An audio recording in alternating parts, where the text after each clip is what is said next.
Guztioi ordua izan da asteragoaz, lehenik eta behin Sabino Arana Fundazioaren izenean, eskerrik asko bihotzez hemen arratzalde honetan gurekin egoteagatik. Gaur aurkeztuko dugun liburua da herri honen memoria egiten diogun ekarpenaren beste adibide bat, kasu honetan euskara irratira eraman zuen emakumearen izena eta izana gogoratuko doguz. Emakume hau buru belarri aritu baitzen Euskadi hobea eraikitzeko ahaleginean. Euskaraz eta euskararen alde beti egon zen emakume bat, Amale Arzeluz Arrieta. Hemen nirekin daude Jonan Zinkunegi, Amale Arzeluzen semea, eskerrik asko Jonan hemen egoteagatik eta liburu hau egiteko aukera emateagatik, eta nola ez Gotzon Lobera, liburuaren editorea izan dana, eta eskerrik asko Gotzon zuri ere, zure denbora, zure lana eta guztiagatik.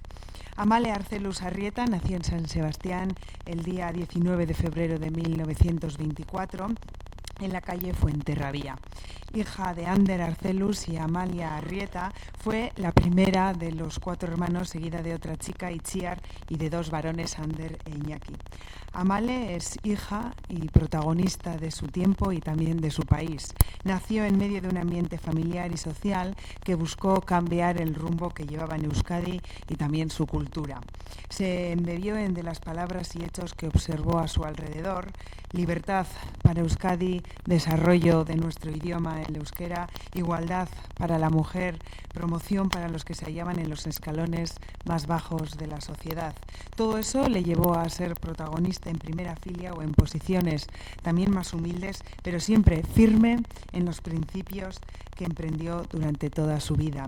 Eso explica que fuera locutora en radio, en euskera, que trabajara en teatro, que fuera también andereño y muchas cosas más. Ez dizuet gehiago aurreratuko, horretarako ditugu hemen Gotzon eta Jonan.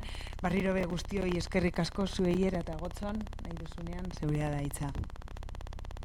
Eskerrik asko Mireia, arratsaldeon guztioi. Gaur lako 670 urte Markinako hiribildua fundatu zen. Ontello Bizkaiko jaunak fundatu zuen Markinako hiribildua. Eta zuek esango idazu, eta zer ikusi dauka honek Amalerekin? Badauka zer ikusia. Eta nork markatzen du zer ikusia? On Miguel Barandiaranek. Katea ez da eten. Es curioso que si estamos aquí no es por casualidad. Los que estamos aquí no estamos envasados al vacío. Venimos de algo. En el año 1355, tal día como hoy, Don Tello decide fundar la villa de Marquina. Y vosotros me diréis, ¿y qué tiene que ver la villa de Marquina con Amale? Pues tiene bastante que ver, porque Marquina era lo que hoy conocemos como Marquina, Villaviciosa de Marquina, Villamayor de Marquina, que hoy conocemos como El Goibar, Marquina de Yuso, que hoy conocemos como Placencia de las Armas o Soraluce, Marquina de Suso, que hoy conocemos como Eibar. ¿Y qué quiere decir eso? Igual que en Sornoza, Marquina tiene una denominación de una zona geográfica determinada, donde todo se incardina. Acuérdense de que ese año, hasta el año 1984, Mendaro no fue municipio, porque dependía de Motrico, de Deva y de El Goibar. Entonces, dice, ¿y esto cómo viene? Viene porque Amale Arzeluz es hija de Ander Arzeluz, de su madre. Ella tiene una forma de hablar euskera que le viene precedida de sus generaciones anteriores, y cuando me traen el texto Jonan y Mireia, digo yo, ¿cómo traduzco esto al castellano? Porque Amale no escribe en guipuzcoano, escribe en el euskera que ella habla en casa en Donostia, que decimos, sí, es euskera del Beterri, no necesariamente, pero lo hace. Entonces, yo llevo traduciendo desde que tenía 17 años, entonces ya tengo alguno más, tengo como 65 y sumando, y espero que siga sumando y bien durante unos años. Y es la primera vez que me traen un encargo que me produce una especie de reto profesional que para mí es muy interesante, porque yo cómo traslado esto al castellano. Como los hermanos Álvarez Quintero, hacer un sainete era una posibilidad. Pero yo he decidido que hablo con ellos y ellos están de acuerdo conmigo que tenemos que traducir al castellano estándar del año 2025. Entonces ahí nos encontramos con esa primera dificultad que para mí fue un reto muy bonito, complicado, muy complicado. Luego es un libro que está originariamente escrito en euskera y no, el texto de castellano no es una traducción del euskera al castellano, es una versión. Por ejemplo, cuando recibo el texto en euskera hay cantidad de situaciones donde veo que tú, traduciendo eso al castellano, haces una barbaridad. Entonces lo que hacemos es una versión en castellano y una versión en euskera. Por eso, en el libro este, que se publica por la Fundación, veréis, o verán ustedes, que esta es la introducción en castellano y esta es la introducción en euskera. Tienen poco que ver la una con la otra. Lo que se ha pretendido ha sido, y además yo creo que hay, Jonas, sobre todo como autor del libro, es el que en todo momento pues me ha dicho, pues me parece bien, o esto se puede hacer de otra manera. Hemos querido hacer dos versiones fieles cada una en su lengua. ¿Por qué? Porque no hay mayor injusticia que tratar a los desiguales como iguales. Esa es la mayor injusticia que se ha cometido, bueno, y parece ser que no hemos aprendido mucho después de no sé cuántos miles de años de historia de la humanidad. Pero bueno, nosotros hemos hecho nuestro pequeño aporte. Creo que es muy interesante también, por otra parte, observar en la edición del libro, y ya con esto termino, ya que Jonas nos contará, pero yo creo que es muy interesante observar en la edición del libro cómo los emplazamientos geográficos, los nombres, etcétera, son tratados de una manera distinta según el texto. Es decir, San Juan de Luz, pero don Iván Eloizune, etcétera, etcétera. Teniendo en cuenta otra cosa, y es que en el texto de Amale, los emplazamientos de los pueblos aparecen con la grafía que se utilizaba en aquel tiempo, o sea, que no es la que utilizamos ahora. Entonces, ¿qué hicimos? Hacer la norma estándar. En castellano, lo que diga la Real Academia Española, Española, y en euskera lo que digo Euskaltzaindia, de tal manera que porque teníamos que pensar, ¿para quién escribimos este libro? ¿Para quién lo escribe Jonas? Lo escribe para la gente de hoy. Es decir, en euskera hemos quitado las cacos, ya sabéis, ¿os acordáis que Sabino Arana hace R, cacoduna, L gustia, oye gustia? Esas las hemos quitado todas. ¿Por qué? Porque entorpecían la lectura. Y para la gente de hoy, para la gente, vamos a pensar, la gente joven que vaya a leer el libro, le va a ser mucho más agradable ver una grafía adecuada a su forma de ver las cosas que aquellas, ¿no? Entonces, pues ahí hemos hecho lo que buenamente hemos podido. Y bueno, y creo que pero el mérito evidentemente es de Jonas. Eskerrik asko guztiei.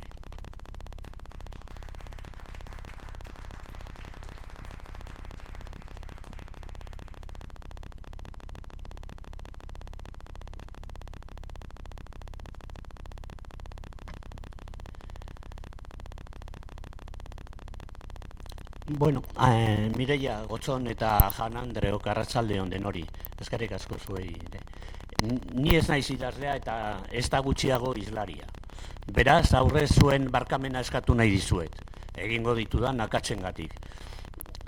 Bueno, Amale ikustea gogokoago izango duzuela ni entzutea baino pentsatuaz, hemen aurkezpenean prestatu ditut Amale ikusteko Amaleren bideo batzuek eta argazkian Andonik gure aitak utzi zizkigun argazki pila bat eta horrekin saiatuko naiz harinako egiten hau.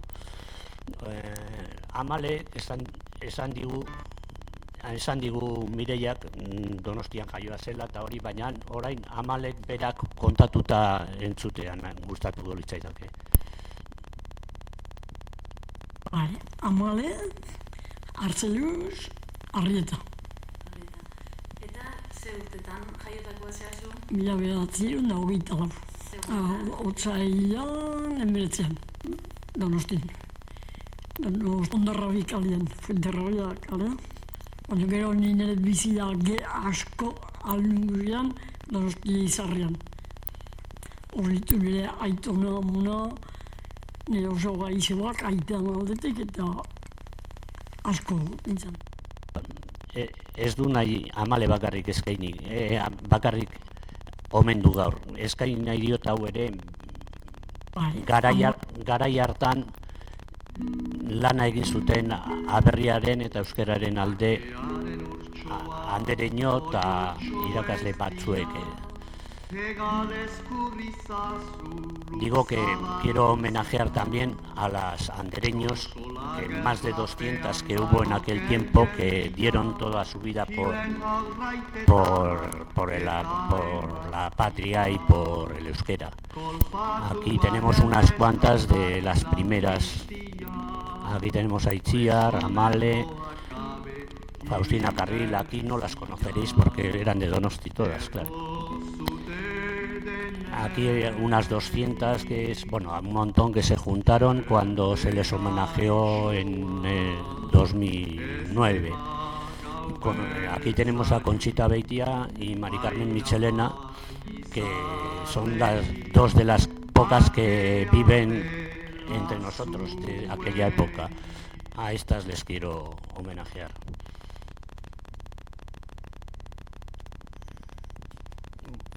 Amalekin jarraituaz, zera esan behar dut, Pospolinetan bera 4 urte terdikin hasi zen hitzaldiak ematen. Eta hori dakigu, barkatu.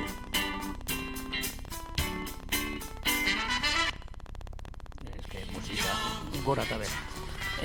Hori dakigu 4 urte terdikin hemen argitu genuelako garaiko egunkari batean hau. Gero, Pospolinak ziren galdetuko izue.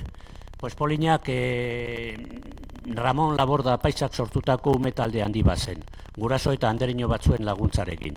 Kursalen sotoan biltzen ziren eta euskaraz jolastu, abestu, antzestu eta dantzatzen zuten. Sarritan bidaiatzen zuten erakustaldiak ematera herrietako jaialdietan, frontoi eta plazatan. Amalek bakarrizketak antzesten zituan, hor argazki batean ikusi daitekenez. Jarraian entzun dezakegu Josune Aristondok Bizkaiko diputatu zenak 2011an Mungian kantatu zigun bere ama Pospolina izanak kontatuta ezagutzen zuen abesti bat.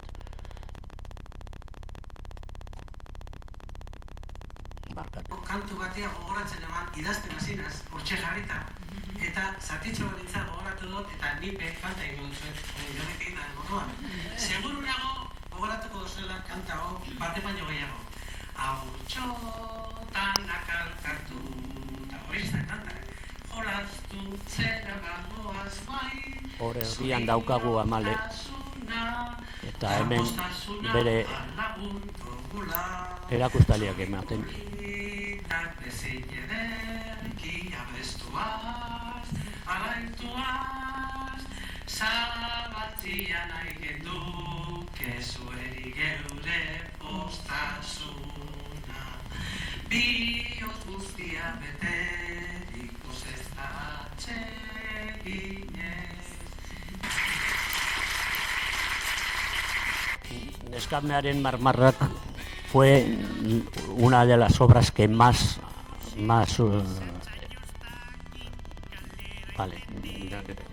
barkatu. Bueno, nola hasi nintzen hau egiten zera esan behar dut. Amalek utzi gindunean bere paper pila bat utzi zizkigun eta haiek digitalizatzen hasi nintzen. Eta 2008an berri txar bat izan genuen zendian, eta gure 7. anaiak utzi gindun. Haurtzaroa guztio bezala igaro zuen. Ikastolan jaio zen, gudena bezala.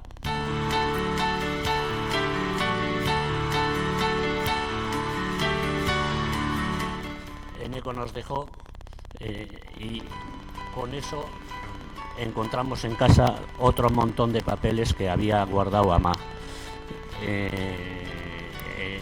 Luego Eneko fue el que más le cuidó a Ama, tanto en su vida como sobre todo en la última temporada. También tuvo la ayuda del resto de la familia para los cuidados, pero él fue el que más se dedicó a ello. Creo que no le agradecimos lo suficiente y le quiero agradecer ahora. Bueno, entre los papeles encontramos muchos papeles escritos por Aita de Ama en la cárcel. Entre ellos estaba, por ejemplo, esta canción que tituló Duesoko espetxeratuen ereserdia.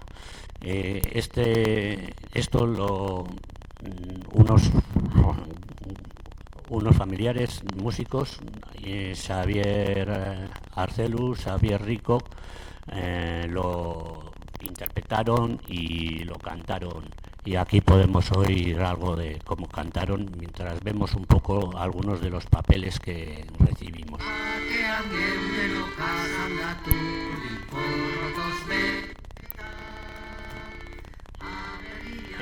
Entre los papeles que encontramos había muchos escritos en papel higiénico. Utilizaban cualquier cosa que pillaban para poder hacer sus trabajos en la prisión. También hacían algunas postales para mandar a sus familias en Navidades. Beste lan batzuek ere prestatu zituzten maitasuna enere emazteari abestiak denetik abesten zuten. Claro, ene aberria hori ere ariesgarria da zertan. Beste gauza batzuek idazten zituzten, beren artean pasatzen zituzten, eta umentzat ipuinak ere idatzi ohi zituen, bere seme alabak buruan izanik. Sabino Arana Fundazioak bere 100. urte betetzean argitaratu zituen. Beste Kilkira bestia opera bat zen, eta Anderrek jarri zion letra eta Bilboktar Francisco Bengoak jarri zion doinua. Ander escribió la ópera y Francisco Bengoa escribió la música. También preparó muchos métodos para enseñar euskera. Ahí hemos visto uno que le titularon el verbo alemán. Es para despistar a los guardianes porque no permitían hablar ni utilizar el euskera, lógicamente. Y también encontramos muchos papeles de su suegro, que fue Joseba Zinkunegi, que había originales, manuscritos, escritos a máquina, impresos, o sea, muchísimos trabajos. Había un trabajo bastante importante que no lo ha utilizado nadie, es sobre la salud. También daba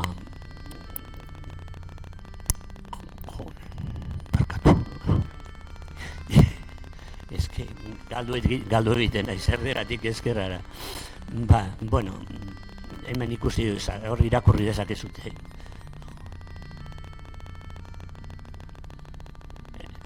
Frantsesetik ere itzultzen zituen, erderatik eta euskal iparretik ere bai.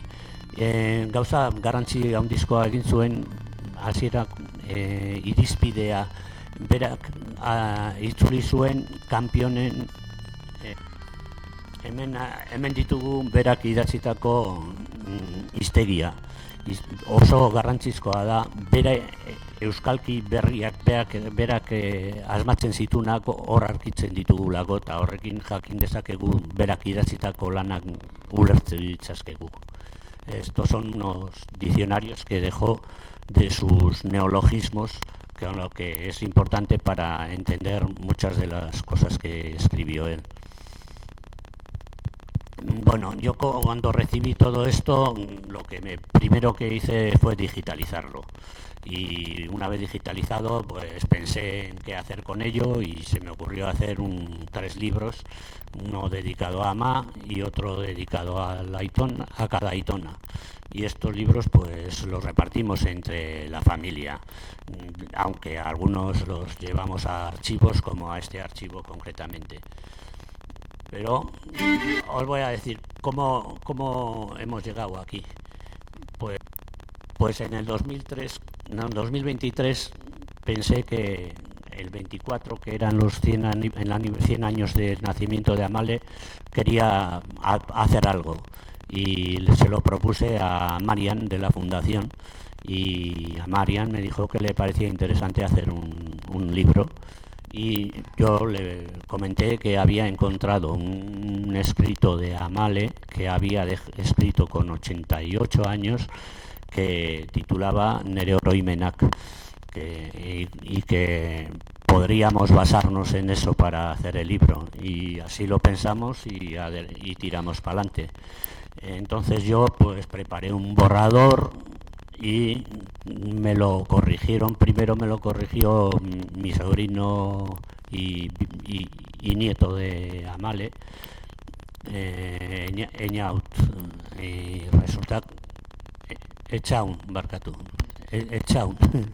Eta gero Gotzon Loberak egin zituen konponketa interesgarriak. Horrela gaur egun daukagu hemen liburu hau. Pero bueno, he contado un poco lo del libro, pero quería seguir con Amale porque hizo algo bastante importante, muy importante. Con 8 años se creó la primera emisión de euskera en la radio en Radio Unión, y lo crearon su aita, Lucear, y Joseba Zubimendi. Ella, con 8 años, le puso a Aita a hablar ante los micrófonos, y así fue la primera mujer que habló en euskera en la radio. Hemen entzun dezakegu 80 urte dira udaberrietan irratia mintzatzen hasi zenetik. Koldo Ordogezoitik kontatua digu nola hasi ziren Joseba Arzeluz eta Ander Zubimendi Unión Radio San Sebastianen, eta ia hasieratik jarri zuten Zubimendiren alaba. Hemen Zubimendi eta Artzeluz aldatu egiten ditu izenez, eta Amaleri Zubimendi deitze dio. Donostian bizi da, etxean hartu zaitu Amaletxuk, Jone? Bai, pozik zabaldu digu atea eta berak eta kontatutakoa. Euskaraz den irrati batetik guazela joan da, eta horren ardura puxka bat behintzat bada berea. Bai, pixka bai. Sortzi ditu, gure aitari eskerrak, adek egiten lana. Eta ditura berritzu lotra besamorra nintzen. Eta gure aitari izaria de bosa, baina ditura nik egingo lot ordan. Berak idatzi da nik esan. Eta hola sortu zuen Amaletxu pertsonaia, benetako Amaletxuk antzesten zuena, 8 urte besterik etzen dituen. Hori zuretzako jolasa izango zen? Horixe, jolasa. Nik oso guztua egiten duen eta niretzat jolasa. Desente atzera begira jarrita gaude, 1932ean Unión Radio San Sebastianen orduan hasi zen euskerazko lehen programa. Zu euskerazko lehen programa hura sortu zenetik bertatik aritu zinen 1932 urtetik? Bai, ni ziurren ez neon nola, baina gero irakurri diet ordoitik idatzi dut, eta irratzaioa hasi zen, uste epailan bilan. martxoan bian. Eta ni urrengotik hasi izan uztan bilan.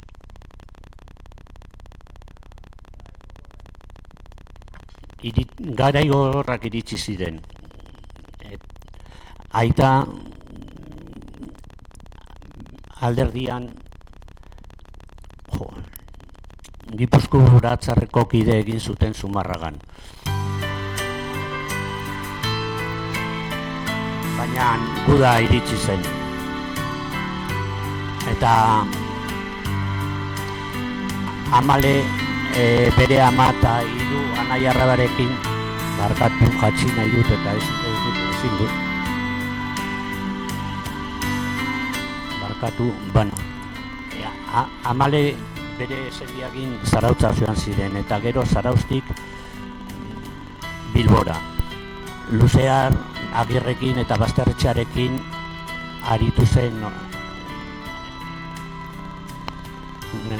Bilbon egunkaria sortu zuten, horri bilizen Luzear ere lanean. Eta Euskal Gobernuaren boletina Euskara itzultzen ere.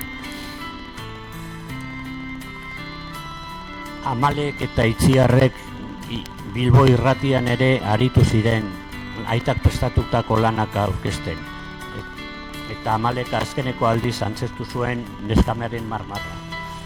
Hemen daukagu azkeneko bere lehenengo karta bat. 37an bere osabei idatzi dira Bilbotik gudariai idatzitakoa. Esta carta es una carta que le escribió en el 37 a sus tíos que estaban de Gudaris y ella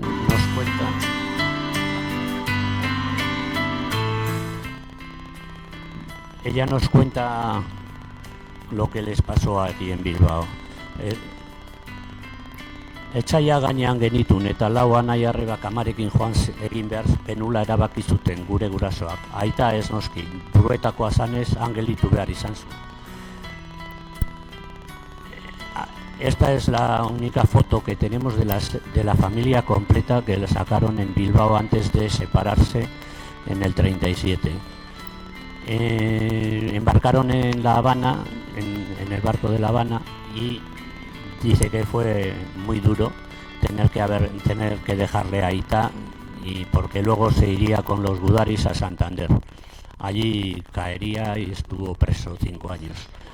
De Bilbao fueron a Le Havre y de Le Havre les llevaron otra vez a Iparralde. En Iparralde tengo que recordar a mi amona porque todo lo que sufrió y lo que para sacar adelante a la familia sin su marido, sin Ander, pues fue terrible. Estuvieron hasta el año 40 en Iparralde. En 40 pudieron volver. Bueno, volvieron y bueno, en el 39 conoció a lo que sería después su marido, a Andoni. Estaban también toda la familia exiliada. Los Cincunegui estaban exiliados.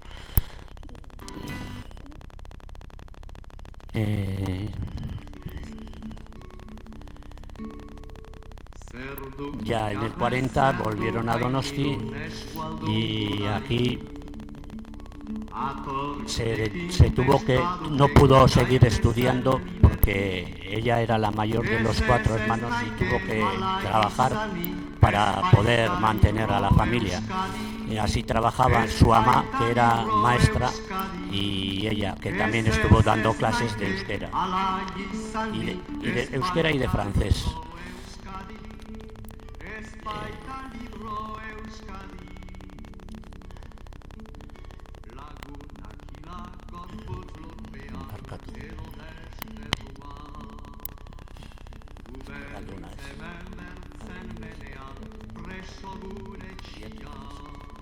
Bai, bueno, hemen daukagu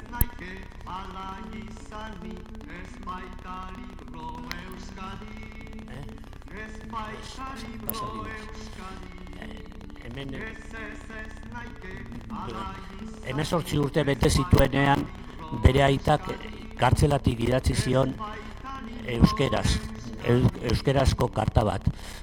Karta hura euskeraz kartzelatik irtetzea etzen erreza izango, zaila zen, ezinezkoa ia. Baina hemen gaude Tere Berdezen kalean, eta Tere Berdez izan zen hortan saiatu zenetako bat. Emakume batzuek eta gizon batzuek saiatu ziren kartzelatatik ateratzen gutunak eskutuan eta jendea eta alderdiari eta sendideai eramaten. Gestapok harrapatu zituzten eta kartzelatuak izan ziren. Gero 45ean irten zen kartzelatik. Baina Ander 43an irten zen kartzelatik. 42an Amalek behin bakarrik bizitatu ahal izan zuen bere aita Burgosen. Eta 43an aita etxeratu zen. Berak horrela kontatzen du, arratzaldean injurtze aldean etxean ginean. Gure ama irakastaldiak ematen ari zen. Ala ginela etxeko txirrina. Inoiz ez naiz ahaztuko Izeba Bitorrene aitatxo esan irten zen zank atera. Aita zan, ezin genduan sinistu ere. Pero como era normal en aquel tiempo, les desterraron a 200 kilómetros y tuvo que irse a Madrid. En Madrid dice que se encontraba peor que en la cárcel, que se encontraba muy solo, y entonces Amalia, su mujer Amale y Iñaki, el hijo pequeño, fueron a Madrid. Allí vivieron 1 año y medio. Amale trabajó en una oficina en aquel tiempo. Ander tenía contactos con Joseba Resola, que era compañero del partido y de la cárcel y de todo. Y ahí también en Madrid se encontraron de nuevo. Y Amale encontró unos amigos euskaldunes con los que solía hacer excursiones por Madrid y andaban por ahí por Puerta de Hierro, etcétera. Y bueno, en este momento Amale y Andoni en el año 44 empezaron a relacionarse por carta. Es curioso que estuvieron desde el 44 hasta el 48 relacionándose prácticamente con cartas. Al principio las cartas eran en herdera, sobre todo, casi todo el tiempo eran en herdera cuando eran legales, porque legalmente era imposible hacerlo en euskera porque había censuras, una de los españoles y otra de los alemanes. Y luego también en aquel momento hubo otras redes que funcionaron clandestinas y en esos casos ya conseguían escribirse en euskera. Sus relaciones más que nada eran así, ya digo, por carta y por fotos. Se mandaban fotos y así también se solían escribir en francés, pues no sé, para despistar un poco, no sé para qué. Se conocían, no se trataban ahí mediante fotos, se mandaron bastantes fotos en aquellos tiempos.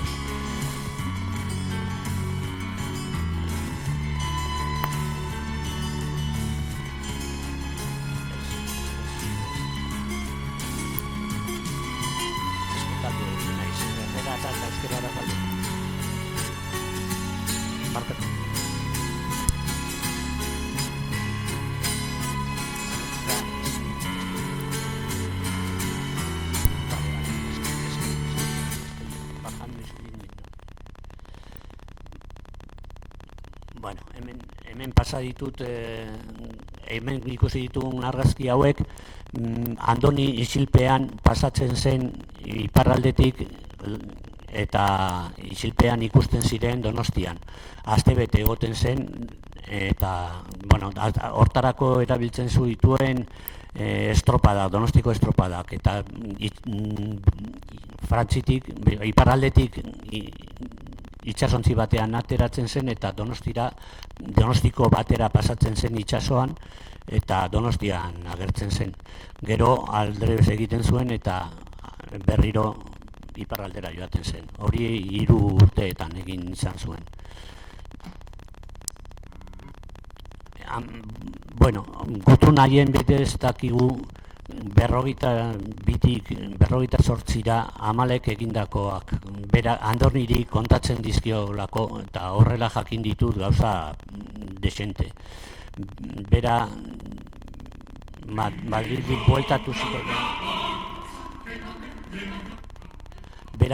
bueltatu zenean Benitarren inprentan hasi zen lanean. Gero, bera mendizaletasuna ez zuen utziko. Bere anai arrebak eta lagunakin beti hor ibiltzen zen. Lagun mina bazeukan, lagun mina Eugeni, beti berakin ibiltzen zen garai hartan. Katekista ere bazen, katekista eta hemen dago talde bat, beti bera eta eskola kantorun koroan ere abesten zuen. Baina Luzearrek Madridi bueltatu zenean antzez talde bat prestatu zuen eta antzez talde hortan Amale zen faltako noski.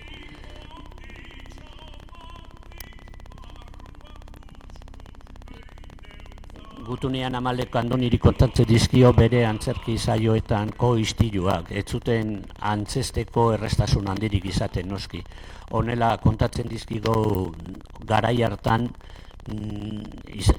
zein zen agintarien jarrera euskeraren aurka.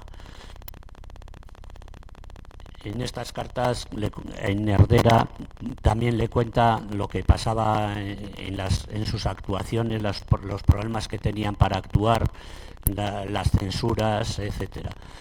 Se ve en estas cartas claramente la actitud que tenía el gobierno contra el euskera en aquellos tiempos también. EASE 2011an antzerkizalea saria eman zioten. Hemen ikusi dezakegu eman zioten denborakoa, zatitxo bat. 2011 urte honetan EASek omendu nahi du Amale Arcelus. Amale Herrera. Aquí podemos verla en la entrega de Antzerkizale Saria en Munguía en el 2011.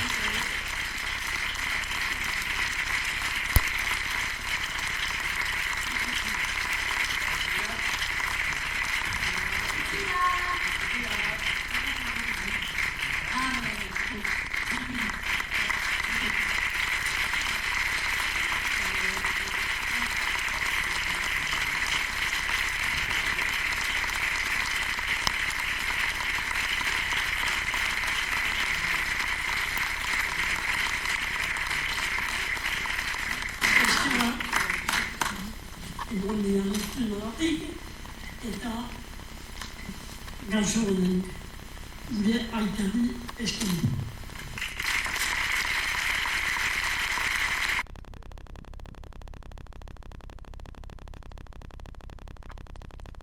Lo tenía siempre en la memoria. Pero en aquel momento tuvo también, en el 46, su aita, que seguía trabajando en el partido, le tuvo la policía por detrás, inmediatamente tuvo que escaparse y fue a Iparralde. Otra vez Amale se quedó huérfana de aita. Pero en el 48 ya tuvo otra alegría. Andoni consiguió el indulto, y fue indultado y pudo volver a Donosti. En aquel momento pudieron vivir un poco su noviazgo con un poco más de alegría.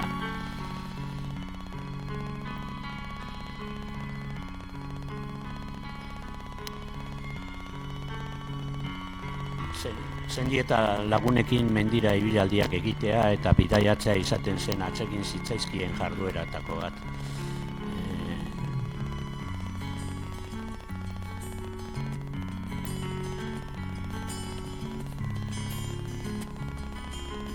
esta fue la época que pudieron disfrutar de su noviazgo.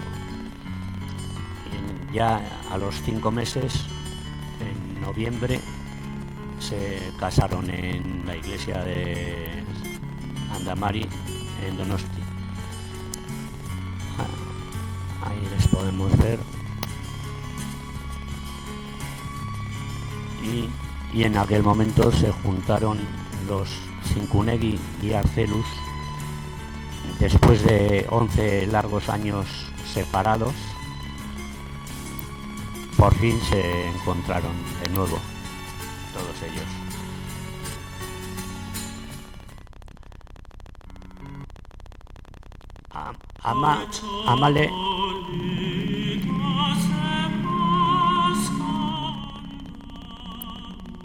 Amale del 49 al 64 nos crió a 9 hijos e hijas. Solo eso. Además de... Luego contaremos lo de la ikastola, pero bueno, en este caso estoy con los hijos. Aquí está la novena en el 64. Aquí estamos toda la familia en aquel momento. Y ya en el 72 tuvo el primer nieto. Así tuvo hasta 10 nietos.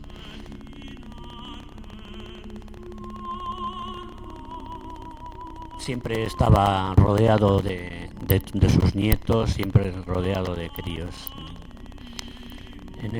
Aquí cumpliendo los 44 años casados, y al poco tiempo Andoni murió y nos dejó. Siguieron viniendo nietos, y aquí siempre, como siempre, rodeada de sus nietos.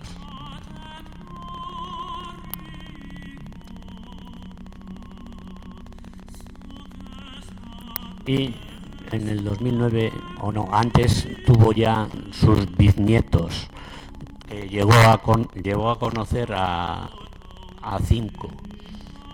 Cuando cumplió los 90 años nos juntamos toda la familia, y también 70 de la familia Arcelus para homenajearla.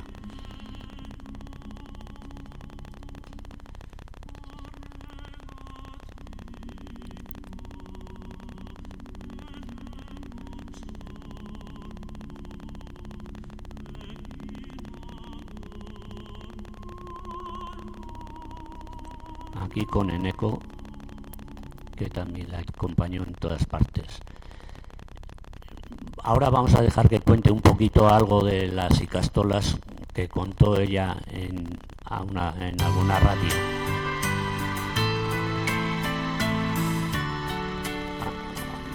Mejor dicho, en la web de Ahotsak.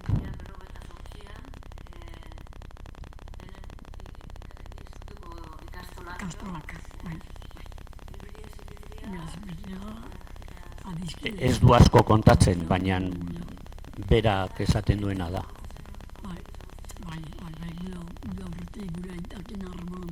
Cuenta casi más de la Cipitria que de ella.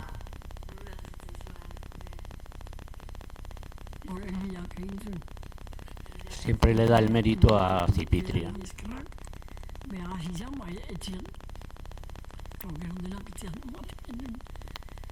Eta etxean da bera hasi, gero da hitz egin zuen, esporekin egoe, eta gero gehiore baxian politikoekin gero. Eta batzen egiak erantzik da, zula gertatzen moa, zuek esan, klase idioma. Euskera irakasten beste gabe. Eta behin gertatu zitzen da. Para saltarse las leyes, las clases no solían durar más de 2 horas, porque así podían ser clases de idiomas y no parvularios. Y es lo que decían siempre, lo que utilizaban cuando les venía alguna inspección. A ella le vino en el 67, que ella dice que no se acuerda por qué, pero yo me acuerdo por qué era. Era porque una vecina de abajo, testigo de Jehová, le denunció.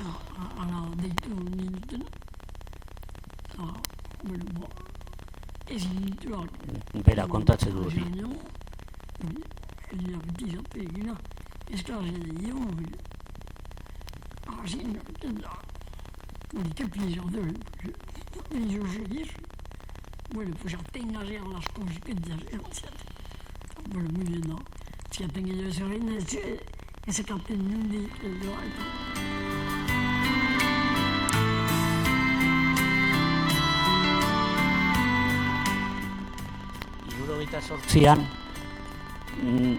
78an ikastolak legalizatu ziren eta orduan utzi zuen umeai erakusten eta hasi zen helduei erakusten. Horretarako erabiltzen zituen bere aitak espetxean idatzitako metodo bat. Metodo hau mintza praktika bidez zen eta hor ditugu jatorrizkoak eta gero bere ikasleak garbia pasatzen zituztenak. Bazkariak ere egiten zituzten ohitura ona den bezala. Eta hor dauzkagu bere helduekin. Eta hemen daukagu Bakartxo Artzeluz, bere biloba, bera euskara sakontzera joaten zen eta Guardia Zibilak errendirian erail zuten arte.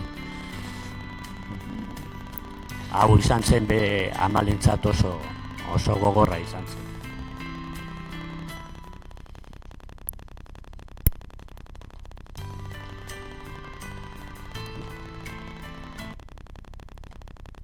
Eskertu nahi diogu ere amari berak ereindako hasiak emandako fruituari. Zeren bere 3 alaba andereñoak izan ziren, bizi guztian, bere bidea jarraituaz. Gaur hemen ditugu 3. Hortik, Amale, Lide eta Korutxo. Ez dakit dagoen koru.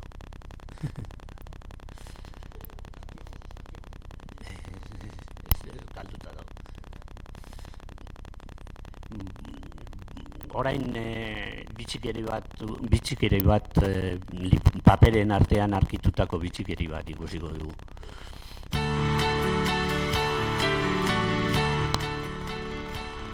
Garai hartako ikastolan erabiltzen genituen liburuzkak. Oso material gutxi zegoen. Hauek arkitu ditut eta hemen jasartu ditut. Norbaitek gogoratuko ditula pentsatzen dut.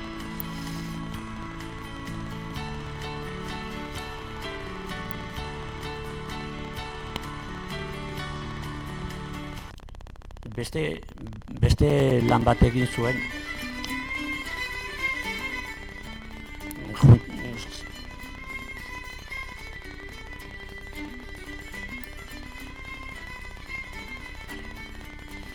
Bueno, berak revista bat egiten zuen, Donostiako laguntalde batek osatutako elkarte bat eratu zuten eta euskalkia gordetzearren.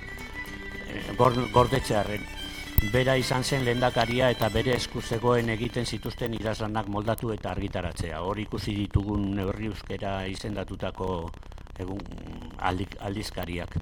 Berak egin zituen, 88an 2011an 87 urtekin utzi zuen arte. Bueno, bukatuko dut zera esanaz.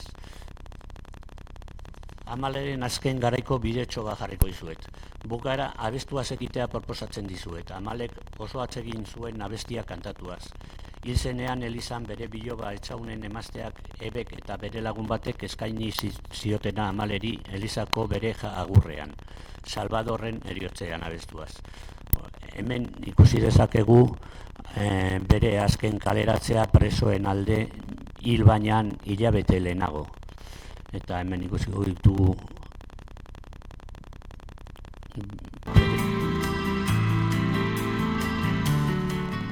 bere azkenetako afariak. Bera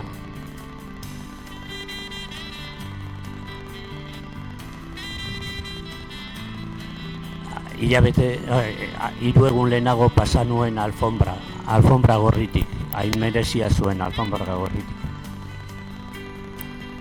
Hor azken ilargia eta hemen azken afaria, Aimarrekin, bere biloba Aimarrekin. Hortik etxera igo eta etxean zendu zen, han utzi gindun, umezuz.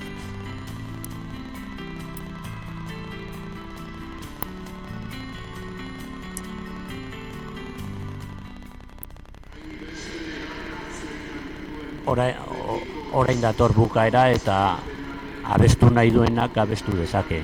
Ni ez naiz asko saiatuko, ez naiz onzoana.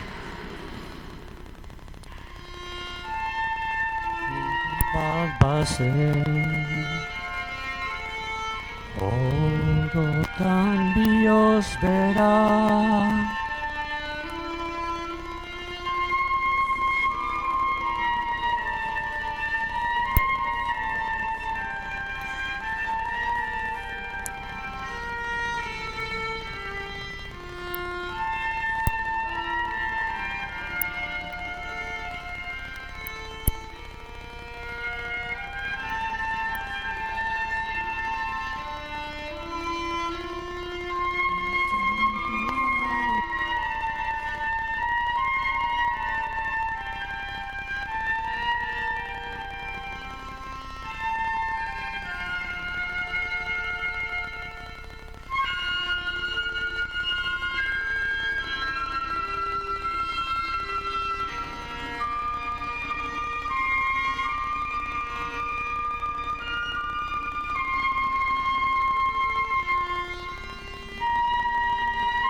Eskarrik asko den hori eman didazuen arretagatik.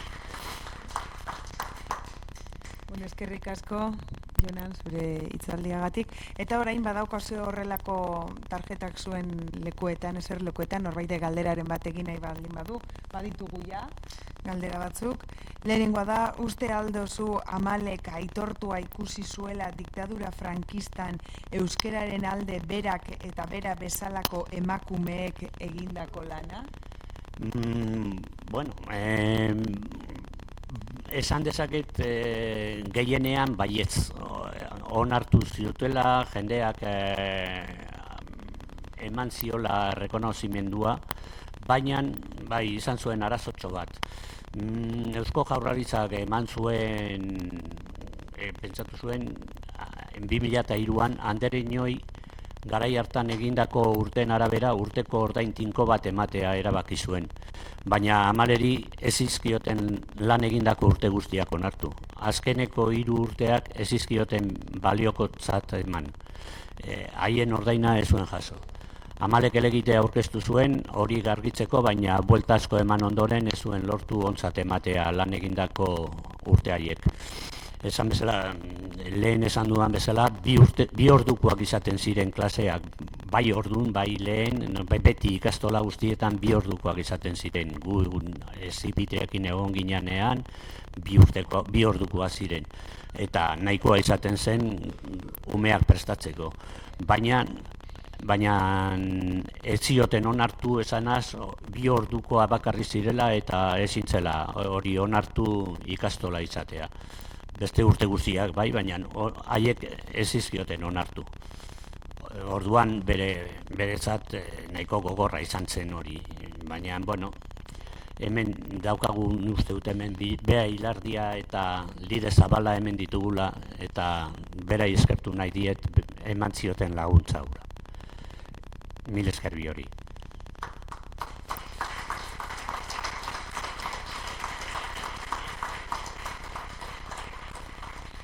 Beste galdera bat dago, nadie se muere si se le recuerda, y este libro es una historia familiar paralela a la historia de nuestro país. Al empezar la charla se ha dicho Marquina de Suso, a lo que hoy es Eibar. Marquina de Yuso, Placencia o Soraluce, euskaraz egiten zanean Plaentzi da. Ahora que se habla castellano es Soraluce. Y Marquina de Suso es Eibar. ¿Por qué? Porque esto viene del Deva. El río Deva, que viene de arriba, viene de Escoriaza, pasa por Arrasate, Vergara, pasa por Plaentzi. Yo no sé cómo hace, pero se mete por Eibar, no en Eibar el pueblo directamente, pero sí lo que es el municipio de Eibar, pasa por Malzaga y de Malzaga llega hasta Olaso, ahora es un polígono industrial, por ahí pasa por el Goibar, que es Villamayor de Marquina, y por ahí pasa hacia Alzola, que ahora es municipio de Mendaro, y hay parte que es del Goibar y parte que es de Mendaro. Luego pasamos a Garagarza, a Aspilgoeta, la parte de Aspilgoeta que también es Mendaro, y por ahí llegamos hasta Deva. Y ese es el Deva. Entonces, por eso se le llama de Yuso a Plaentzi, lo que es Placencia de las Armas o Soraluce, y Suso, que es el bajo, se le dice a Eibar. ¿Conocéis la zona? Tampoco tiene mucho más que explicar. No. Es que lo que nos ocurre, yo he empezado por eso, por lo de Marquina, porque muchas veces pensamos que lo que es siempre ha sido, y no es necesariamente así. O sea, Marquina define no es una comarca, sino define un espacio geográfico. De hecho, cuando Don Tello crea Marquina hace 670 años, lo hace para impedir el paso de los bandoleros o bandidos guipuzcoanos a Vizcaya. Pero los vizcaínos, fijaos, decimos, los vizcaínos y guipuzcoanos, no, porque eso ya empieza en Mendaro. Mendaro entonces era el Goibar, era Deva y era Motrico. Entonces, esa zona, Marquina, lo que conocemos hoy como Marquina, hacer en Marquina para que no vengan de Guipúzcoa, no, hacer en Marquina llegando hasta el río Deva, y por otra parte, llegando hasta lo que es actualmente a Marquina, ya sabéis cómo se le llamaba, ¿no? Villaviciosa de Marquina. ¿Por qué era Villaviciosa de Marquina? Porque no tenía que pagar impuestos, estaba exenta de impuestos. Y por ejemplo, hay un tema muy bonito, cuando llega la democracia, el municipio de al lado de Marquina, que es Echevarría, aquí tenemos un egregio hijo de Echevarría, don Xavier Alcíbar, un escritor realmente que hay que conocer. Pues mi señora, que también es, mi señora, yo soy el señor de ella, porque ella es la que manda, que también es de Echevarría. Estos, ¿cómo le llaman? Somos San Andrés de Echevarría. ¿Cómo nos tenemos que denominar ahora para poner el nombre en vascuence oficial? Entonces mandan a Euskaltzaindia un informe y dice, no, tiene que ser Marquina Echevarri. ¿Por qué? Porque en Vizcaya hay 3 Echevarrías conocidos: Don Esteve, San Esteban, aquí al lado de Bilbao, luego está San Agustín de Echevarría en el Orrio, luego está San Andrés de Echevarría, y luego hay 2 Echevarrías en Zaldívar. Zaldívar, no sé si conocéis, pero está más cerca de Eibar que Ermua, porque entra por el monte y se acerca justo hasta lo que es la muga entre Eibar y Ermua. Por una parte hace muga. Entonces, ¿cómo se le conocía? Marquina Echevarri, se hablaba en Marquina Echevarri Badauri, Marquina Onduan dagoen Echevarri. San Agustín Echevarri, el Orrisoko Echevarri da, bestia da, Don Estebeku, hori Bilbon ondoku da. Entonces, por eso se le llamaba. Pero curiosamente, ni los marquineses ni los echevarrienses dicen Marquina Echevarri, dicen Echevarri. ¿Por qué? Porque ellos no necesitan diferenciar. Es lo que nos pasa a nosotros con Amale. Amale no necesitaba decir que ella escribía en euskera, ¿por qué? Porque era natural, ¿no? Eso es lo natural. Cuando algo es natural, no se necesita explicar. El tema de... Pero bueno, Zakit beste galdera, bai. Nola idatzi behar litzateke zure ustez? Artzeluz, bueno, eta zergaitik? Eso que responda él. Bueno, hori nik uste dut bakoitzak nahi duen bezala. Zergatik, gure abizena Arzailusetik dator. Ez da Arzeluz, Arzailusetik. Arzailuz jatorriz erresilgo auzo bada eta handik dator. Eta garaiko moduan idazten zen batzutan Arzailuz, zetakin, bi zetakin, esekin, modu askotara. Orduan gure birraitona errezildik Azpeitira joan zen, eta han eskondu zenean, elizan aldatu zioten Arzailusetik Arzeluzera. Orduan Arzeluz zeekin, noski. Eta gero Donostiratu zirenean ere, bataioko agerian Arzeluz zeekin zeukaten ere. Baina haunditu zirenean, bi anai ziren, behintzat, ez dakit, gehiago ziren uste dut, baina badakit bi anaiak bat Arzailuze, bueltatu zela Arzailuzera,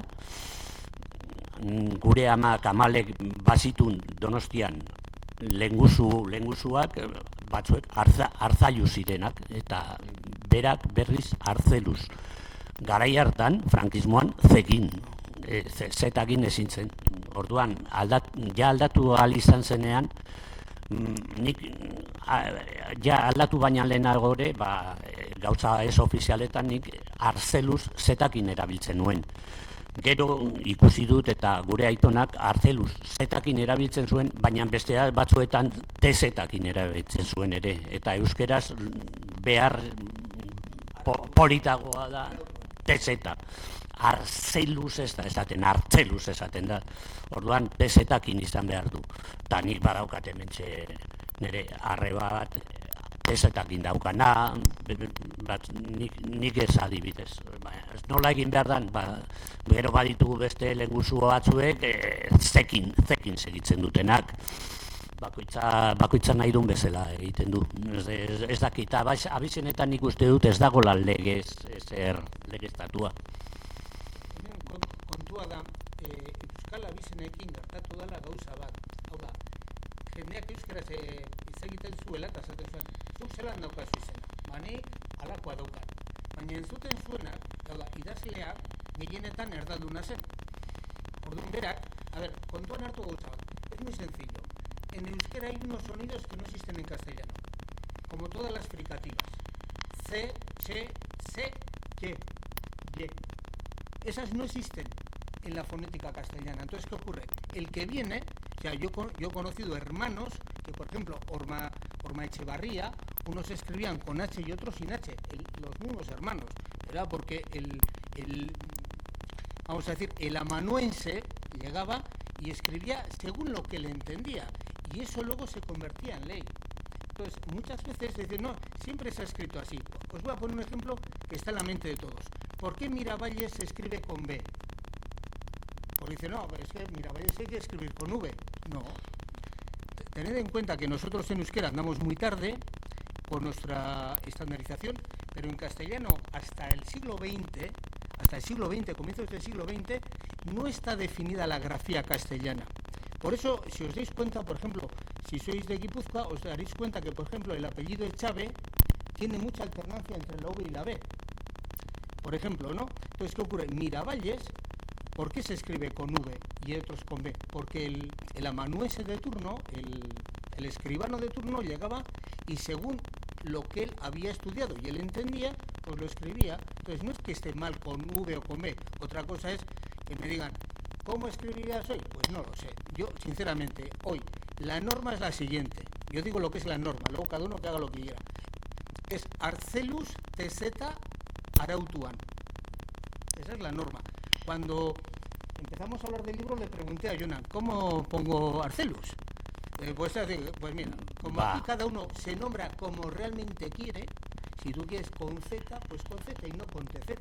Porque porque yo creo que ese es un elemento propio de cada uno, ¿no? Bai, Amalek beti Arzeluz zetakin idatzi zuen, beti. Baina hori esan dudana, bere aitak bi eratan erabiltzen zuen. Tenemos que recordar que antes de estar Ander Arzeluz Lucear en el Euskadi Burbazar, había estado Luis de Elizalde, Koldo de Elizalde, que había sido coetáneo de Resurrección María de Azcue y hace una de las primeras gramáticas y ortografías en euskera.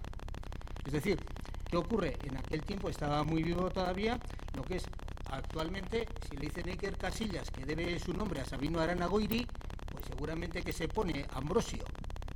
Pero es así. Los Iñakis, acordaos de una cosa, Iñaki, el nombre de Iñaki, que viene del... está en la Nardeas, bueno, va, Izennegitik, el nomenclator, creo que es a lo que parece, del nomenclator, es una invención, una creación de Sabino Arana. Igual que Kepa, que viene del judío Keifas.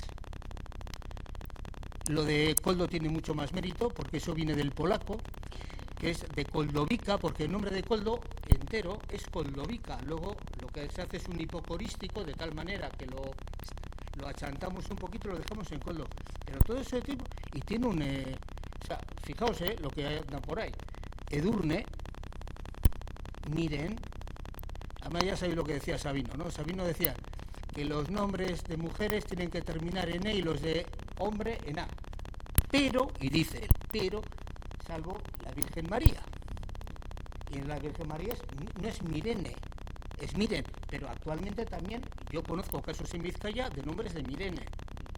O sea, y Begoña también. Y por ejemplo, tú tienes un nombre más sabiniano que nadie. ¿Verdad?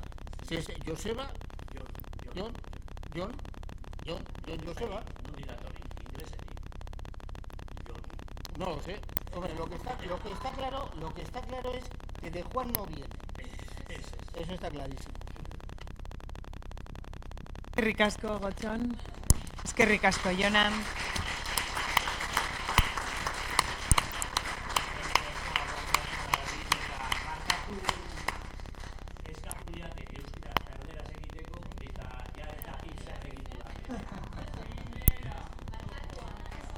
Awesome.